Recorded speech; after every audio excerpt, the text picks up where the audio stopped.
अवघ्या काही दिवसातच लाखांमध्ये सदस्यत्व मिळवणाऱ्या सोशल मीडियावर सर्वांचं लक्ष वेधून घेणाऱ्या कॉकरोच जनता पार्टीच्या मोहिमेवर सध्या गुप्तचर यंत्रणा आणि महाराष्ट्र पोलिसांची करडी नजर आहे।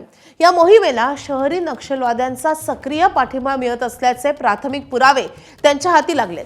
कॉकरोच जनता पार्टीच्या सोशल मीडियावरील मोहिमेवर स्वार होऊन तरुणांची माथी भडकवण्याचा आणि स्थापित व्यवस्थेविरोधात बंड उभारण्याच्या आपल्या जुन्या हेतूला साध्य करण्याचा प्रयत्न शहरी नक्षलवाद्यांचे काही नेते करत असल्याचं पोलीस आणि गुप्तचर यंत्रणांचं अवलोकन आहे। त्यासाठीच नक्षलवाद्यांच्या युनायटेड फ्रंट मधील काही नेते सध्या सक्रियतेने कॉकरोच जनता पार्टीचा प्रोपगंडा वाढवण्याचा प्रयत्न करत असल्याचं यंत्रणांच्या लक्षात आलंय। या संदर्भात महाराष्ट्राच्या नक्षलविरोधी अभियानाचे प्रमुख आणि स्पेशल आयजी संदीप पाटील यांनी एबीपी माझा सोबत एक्सक्लुसिव्ह बातचीत केली आहे। आपण पाहूया।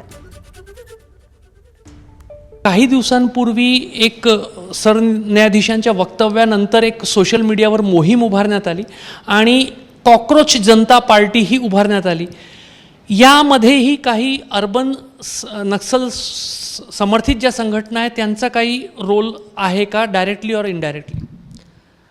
आपण खूप चांगला प्रश्न विचारलेला आहे की आपण पाहिलं असेल की जे कॉकरोच जनता पार्टीचं जे डिजिटल मीडियाच्या थ्रू जे प्रसार प्रचार झाला, त्यांचे फॉलोअर्स हे आहेत, त्यामुळे डेफिनेटली पोलीस आणि इंटेलिजन्स एजन्सीचेही एक उत्सुकता, मॉनिटरिंग वाढलेलं आहे आणि जे ओव्हरऑल जेनझीच्या माध्यमातून काहीतरी बदल किंवा क्रांती घडवणं असं जे एक चर्चेला मोठ्या प्रमाणामध्ये या कॉकरोच जनता पार्टीच्या एपिसोडच्या अनुषंगाने लक्षात आलं आणि आपण पाहिलं असेल जे युनायटेड फ्रंट जो CPI माओवादची जी अर्बन विंग आहे, ज्याला आपण कॉमन पॅरलन्समध्ये अर्बन नक्षल म्हणतो, त्याचंही उद्दिष्ट तेच आहे की रस्त्यावर मोठ्या प्रमाणामध्ये तरुणांना उतरवून काही आपल्याला क्रांती घडवता येते का।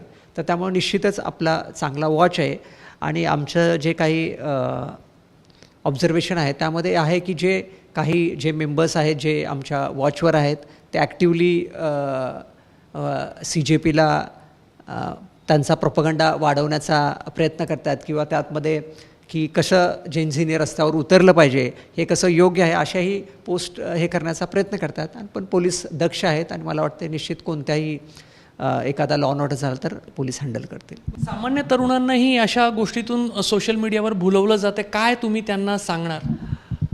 त्यांना माझं एकच सांगणं आहे की आपलं संविधान खूप मजबूत आहे आणि संविधानाच्या माध्यमातून आपले सर्व प्रश्न सुटू शकतात आणि ते सोडवलेले आहेत। गेले आपण 75 वर्ष आपण पाहिलेले पण आहे की कितीही मोठे चॅलेंजेस भारतासमोर आले आहेत तर ते आपण संविधानाच्या माध्यमातून सोडवलेले आहेत। त्यामुळं जे लीगल टूल्स आहेत, जे कायदेशीर मार्ग आहेत, त्याच्यावर आपल्या तरुणांनी आणि यूथनी विश्वास ठेवावा। मग त्यामध्ये कोर्ट्स आहेत, इलेक्शन्स आहेत, वेगवेगळे आपले लेजिस्लेटिव्ह टूल्स आहेत, त्या माध्यमातून आपण सर्व प्रश्न सोडवू शकतो। आणि मला वाटतं आहे की आपले म्हणजे we are example for whole world as a democratic आणि प्लुरल आणि डायव्हर्स डेमोसिटी म्हणून। त्यामुळे मला वाटतं की आपण संविधानावर, लोकशाहीवर विश्वास ठेवून पुढे गेलं पाहिजे। कॅमेरामॅन मिथुन आदमानेसह रजत वसिष्ठ, एबीपी माझा, नागपूर। तर पोलीस आणि गुप्तचर यंत्रणांचा नेमका अंदाज काय आहे आपण ग्राफिक्सद्वारे पाहूयात। जेन झीच्या रूपानं CJPचा सत्ता बदल घडवण्याचा प्रयत्न असल्याचा या गुप्तचर यंत्रणांचा अंदाज आहे। तर जेन झीला रस्त्यावर उतरवून व्यवस्थेविरुद्ध क्रांतीचाही प्रयत्न असल्याचं सांगितलं जात आहे। तर CJPचा विचार हेतू शहरी नक्षलवाद्यांच्या युनायटेड फ्रंट सारखाच असल्याचाही अंदाज व्यक्त होतोय। तर युनायटेड फ्रंटचे काही लोक CJPचा प्रोपगंडा वाढवण्याच्या प्रयत्नात असल्याचंही बोललं जात आहे।